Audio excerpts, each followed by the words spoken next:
just don't go. Okay. So my name is Zheng Wang. So in PLDI this year, we have a 1-minute pitch session.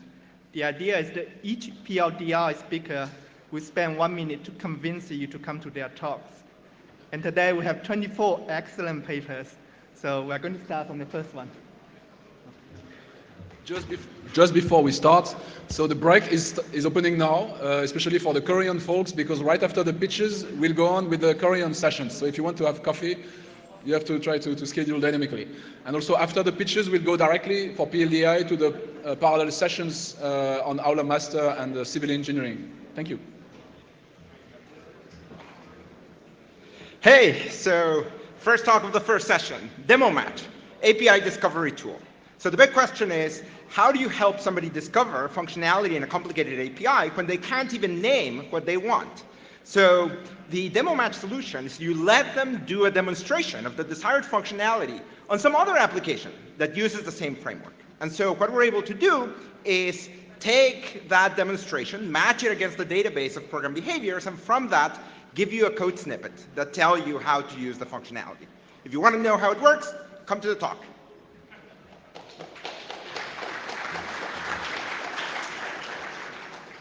Hi, everyone. So I'll be talking about similarity of binary procedures.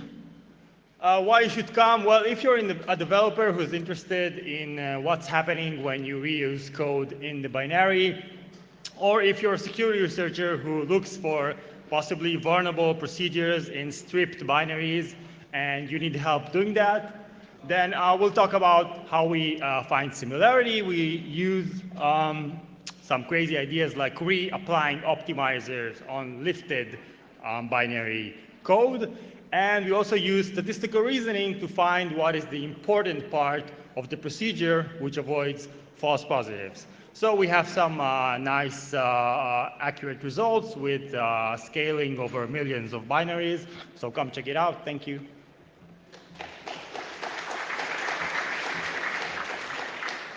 Hi everyone, I'm Osbert, and today I'll be talking about synthesizing program input grammars. So if you've ever had a program that takes structured inputs such as XML, and you want to do something like grammar-based fuzzing, or create a whitelist of valid program inputs to improve security, or reverse engineer the program's functionality, but then you realize that you don't have the program input grammar, so you can't do any of these things, well then I'm going to tell you about an algorithm that'll solve all your problems. So this algorithm just needs access to an input example and also black box access to the program, and then it'll use active learning to learn grammar that approximates the program input grammar. And if you want to know how this works, come to my talk. Thank you. Right, so this talk is about making machine learning easier by applying programming language technology. So the main problem is that probabilistic inference is analytically intractable in general. And consequently, this means in practice, we have to design and implement approximate inference algorithms. And notably, these algorithms can often take a really long time to run. So come to my talk if you want to figure out how to build a compiler for a probabilistic programming language. Thanks. Cool. So my talk talks about how to optimize the cache locality of a recursive program. So oftentimes you may have a divide and conquer program, maybe a stencil that's written in a recursive way. A lot of fork join programs are like this, and you want to improve the locality by performing a very powerful analysis like time tiling. So traditionally, polyhedral compilers would be used, which require the code to be very analyzable and affine. And for recursive programs, it's a lot harder. You need IPA analysis. So in this paper, we look at a new approach that actually does this fully dynamically at runtime. So we have the user specify data effects and then use that to dynamically interleave recursive programs to accrue significant locality benefits. And we find this is competitive with other strategies.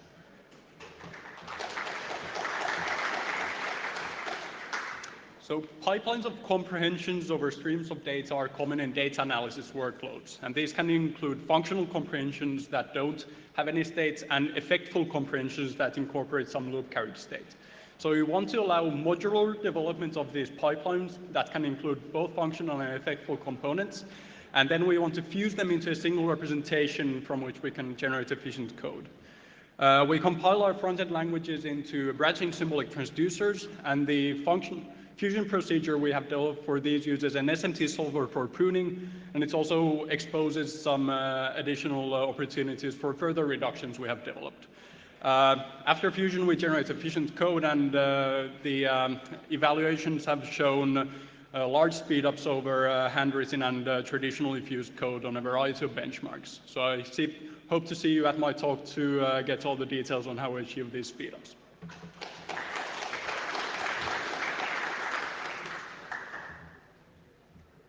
So my work is about how to generalize strength reduction with triangular inequality. And one key to my work is about how to make faster comparison without changing the final result. For example, if you want to know like which country is further away from Spain, Germany, or Greece, one way to get it is to one way to answer it is to get the exact distance and do the comparison. But in this case, we can say rough bounds are already enough to draw the right conclusion. And our work is about how to automatically replace those expensive distance and vector products computations with bounds in data analytics. And our results shows that we could achieve magnitudes of speedups for those machine learning and data mining algorithms. So if you are interested about how we achieve this huge speedup, please come to my talk. Thank you.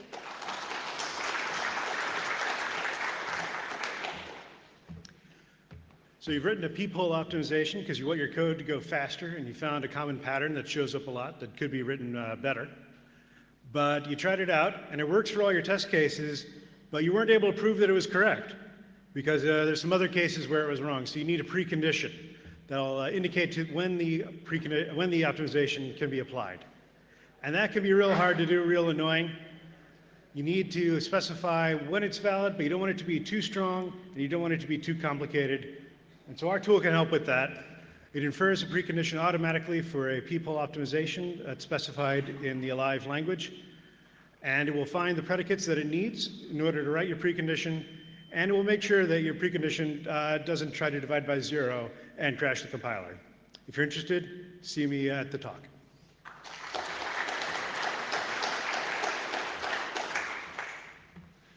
Yeah, hi, I'm Andreas Rosberg, and I'm going to talk about WebAssembly. So WebAssembly is a new portable code format, the purpose of which is to A, bring near-native code performance to the web, and B, also to break the monopoly of JavaScript as the only executable code format on the web. And this might be remarkable for two reasons. First of all, it's the first time I think some technology like this was developed in collaboration between all the major browser vendors, so it's coming to all of them almost simultaneously. And also, as far as we know, it's the first industrial strength language that was published and defined along with a complete formal specification. And I'm going to talk about that a little bit. So, and finally, you're probably going to stumble over this technology in the future, maybe even outside the web context. So if you come to my talk now, you may be among the ones who say, I was among the first ones to be able to rant about it. Okay, thank you.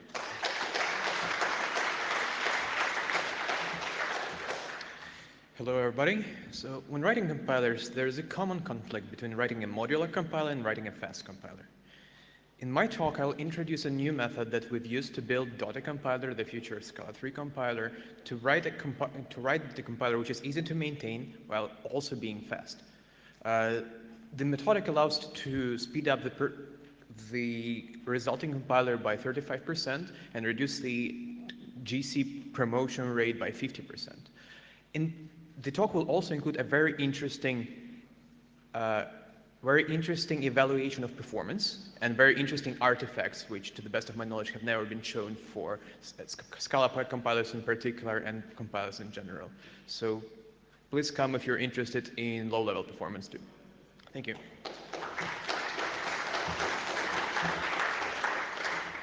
Hello, everyone. We have built a new programming language for energy-aware programming that encourages programmers to take an active role in the energy management of their software. That programming language is called ENT, and we have a proactive side that programmers will use to annotate program components with expected energy behavior, and then we regulate that, what we believe are consistent communications across those program components. We also have an adaptive side that allows certain decisions to be delayed until runtime. And the centerpiece to this is a type system that combines both static and dynamic typing. And if you're interested, please come to our talk.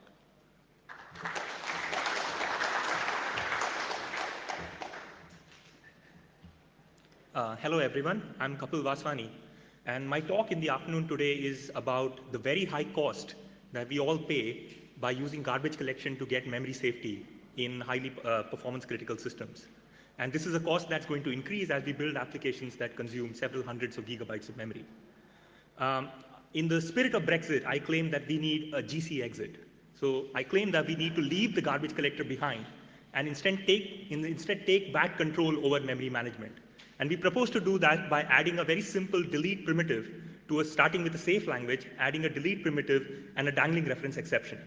And I'll show you that if we do these, then we can get back high performance and safety without compromising on the simplicity of the programming language. And if you are still not convinced about GC exit, then come attend my talk. Thank you.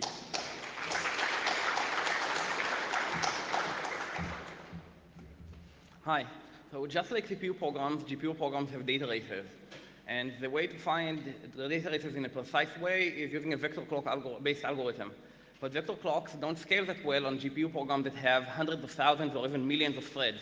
So to find out how to build an algorithm for race detection on GPUs that's precise based on vector clocks, but scales well to those counts of threads while supporting the entire memory hierarchy of GPUs and the different locking and synchronization mechanisms of GPUs, come to our talk today. Thank you.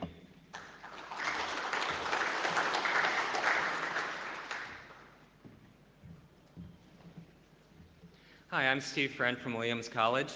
For the last number of years, my colleagues and I have been working on improving the performance of precise dynamic race detection. We've designed a number of analyses to do this, including fast track, red card, and slim state. The key starting point for this work was identifying redundancy in earlier analyses like DGIT that could be eliminated without compromising strong precision guarantees for the analysis.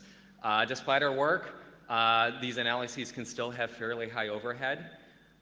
This afternoon I'll be presenting a new analysis called Bigfoot, which eliminates over 50% of the overhead from our earlier approaches. The insight behind Bigfoot is that we can use a fairly sophisticated static analysis to optimize exactly where and how a dynamic analysis will check for races in the target program. We're really excited about this work, and I look forward to telling you more about it this afternoon.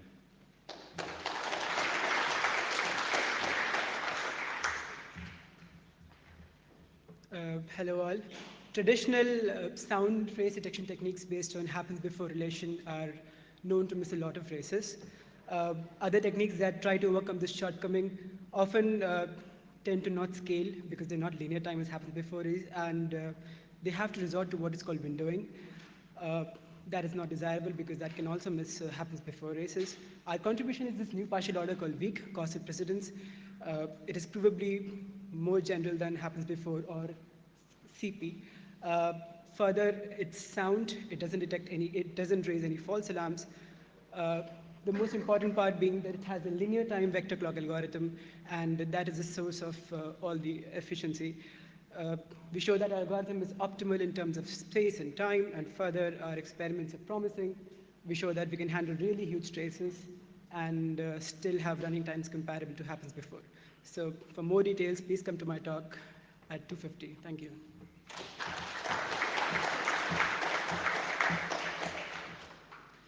Hi, my name is Marina Billis, and our topic is systematic black box analysis of collaborative web applications.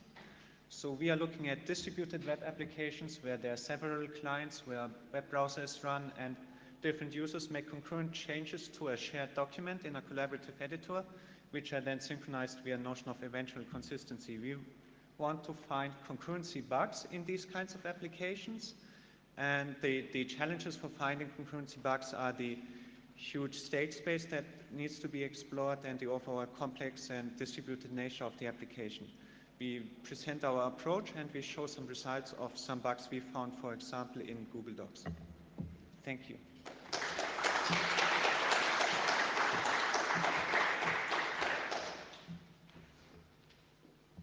Hello everyone. So this work is about to achieve high coverage for testing floating point programs. So Our goal here is to generate a test input to cover programs with those complicated constructors such as floating point arithmetics or some complicated nonlinear properties, or even with some unknown external functions. So what we have is a magic transformation of converting the testing problem to a mathematical optimization problem. And our result is actually very promising. So our tool can achieve about 90% branches in this sound math library in only 7 seconds. And compared with the well-known AFL fuzzer, we can achieve 80% more branches. And for the runtime, we can improve the runtime by almost 10 times. And compared with UCL's Austin testing tool, we can achieve 40% more branch coverages and bring about 3 orders of speed ups. So if you would like to know more about this magical transformation, please join me in the afternoon. Thank you very much.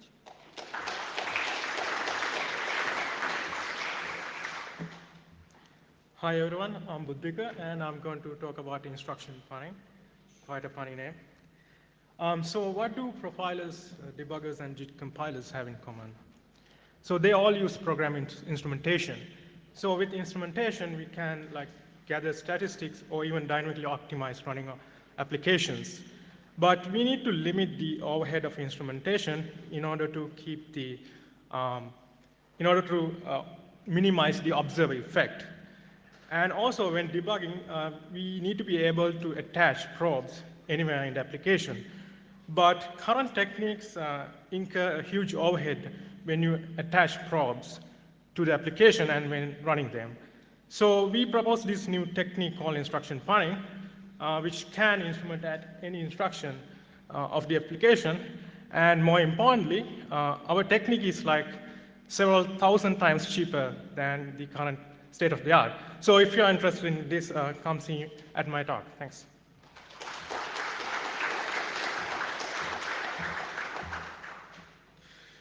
Hello, I'm Emmanuel Dantras.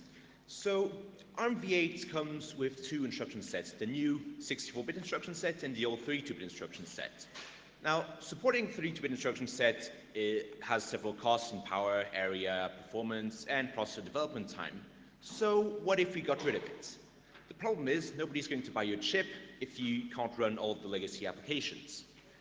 So one solution would be to just translate all this legacy 32-bit code into 64-bit code and software using binary translation. But binary translation don't have runtime overheads.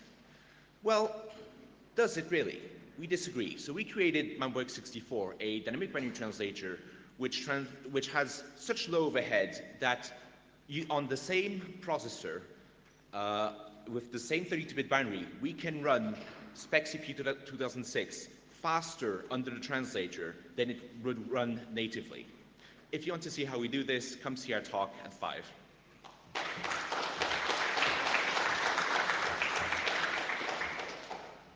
Hello, I'm here again to present another work on compiler testing.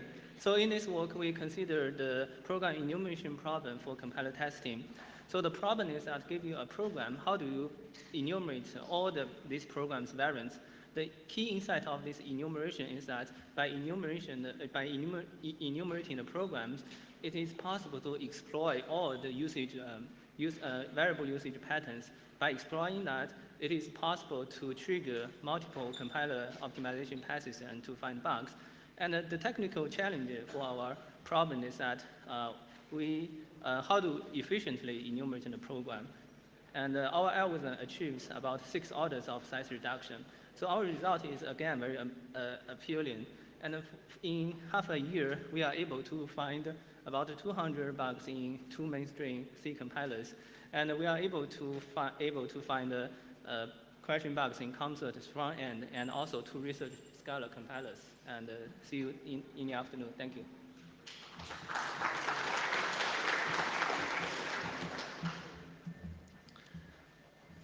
Compositional recurrence analysis is a static analysis that infers numerical loop invariance by computing recurrence relations that are implied by a loop body and then computing their closed forms. The question is, how do we apply composition recurrence analysis in an interprocedural setting? Or more generally, suppose that we have some method for approximating the transitive closure of loops. How do we apply that to compute summaries of recursive procedures? At first glance, this seems to be impossible because the set of paths of a recursive program correspond to a context-free grammar, and the tools that we have for analyzing these paths essentially corresponds to regular operations, right? We have something like a Kleene star operation. So this afternoon, I'll explain one method that makes this possible and also practical. So it's implemented an abstract interpreter that has comparable precision to software model checkers, but is much faster.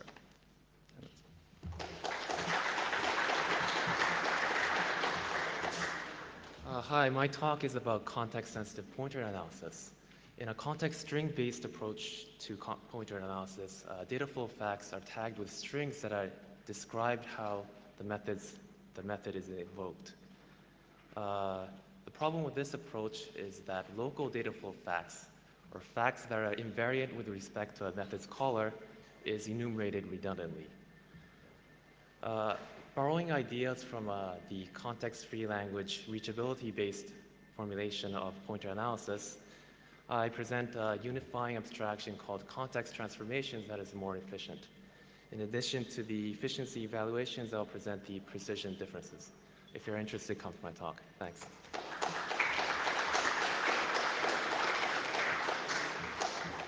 Good morning, everyone. I am Tian Tan. This afternoon, I will present our paper, Efficient and Precise Pointer Analysis, Modeling the Heap by Merging Equivalent Automata, at Static Analysis Session 5 p.m. In this paper, we propose Mahjong, a new heap abstraction for pointer analysis. We target type-dependent clients such as co-graph construction. Our goal is to improve the efficiency of pointer analysis while preserving the precision for these clients. We propose type-consistent objects, and our key idea is to merge these objects by checking the equivalence of sequential automata. Our results are promising. For 3-object sensitivity, the most precise analysis we use, we can achieve a speedup of 131 times while causing the precision loss of only 0.1%. And for the all analysis we use, we can achieve a speedup of 15.4 times while the precision loss is only 800%. If you want to know more details, please come to my talk. Thank you.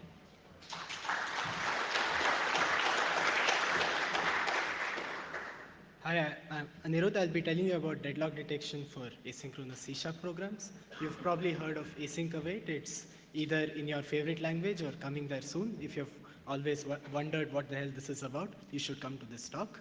And developers are heeding the call of precedents everywhere to create more jobs. So they've very kindly used this feature to create deadlocks in their programs. To create jobs for us in the program analysis community. So we'll tell you about this new program representation that we have devised to catch these deadlocks, and hopefully you'll be able to use it in your analysis of asynchronous programs too. And finally, we'll tell you a little bit about our tool that found 43 deadlocks in C# libraries that developers care about. They fixed 40. So clearly, mine is the last talk of the day, so please justify your funding agencies and be there.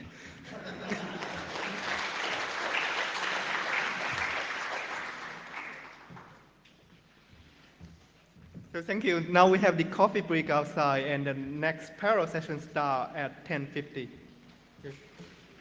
Thank you, John. So please take a moment to recharge after the great keynote and all this madness. I think that was exciting. So we are starting at 10:50 sharp, and it takes 5 minutes to get there. So recharge, but be aware of the time.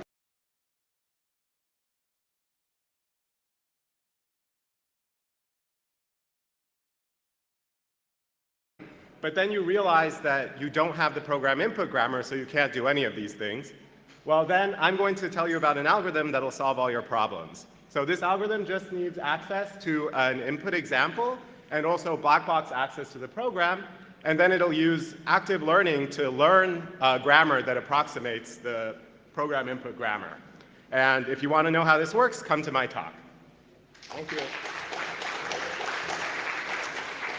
Right, so this talk is about making machine learning easier by applying programming language technology. So the main problem is that probabilistic inference is analytically intractable in general, and consequently this means in code, and we also use statistical reasoning to find what is the important part of the procedure which avoids false positives. So we have some nice accurate results with scaling over millions of binaries. So come check it out. Thank you.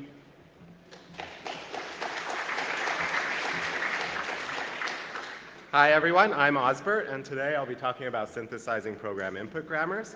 So if you've ever had a program that takes structured inputs such as XML, and you want to do something like grammar-based fuzzing, or create a whitelist of valid program inputs to improve security, or reverse engineer the program's functionality. Want to know how it works? Come to the talk.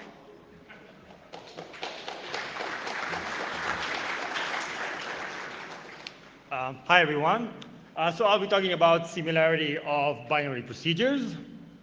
Why you should come? Well, if you're a developer who's interested in what's happening when you reuse code in the binary, or if you're a security researcher who looks for possibly vulnerable procedures in stripped binaries and you need help doing that, then we'll talk about how we find similarity. We use some crazy ideas like reapplying optimizers on lifted binaries.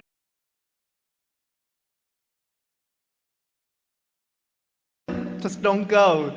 Okay. So my name is Zheng Wang. So in PLDI this year, we have a 1-minute pitch session. The idea is that each PLDI speaker will spend 1 minute to convince you to come to their talks. And today we have 24 excellent papers. So we're going to start from the first one. Just before we start, so the break is opening now, especially for the Korean folks, because right after the pitches, we'll go on with the Korean sessions. So if you want to have coffee, you have to try to schedule dynamically. And also after the pitches, we'll go directly for PLDI to the parallel sessions on Aula Master and civil engineering. Thank you. Hey, so first talk of the first session, demo match, API discovery tool. So the big question is, how do you help somebody discover functionality in a complicated API when they can't even name what they want? So the demo match solution is you let them do a demonstration of the desired functionality on some other application that uses the same framework. And so what we're able to do is take that demonstration, match it against the database of program behaviors, and from that, give you a code snippet that tell you how to use the functionality. If you want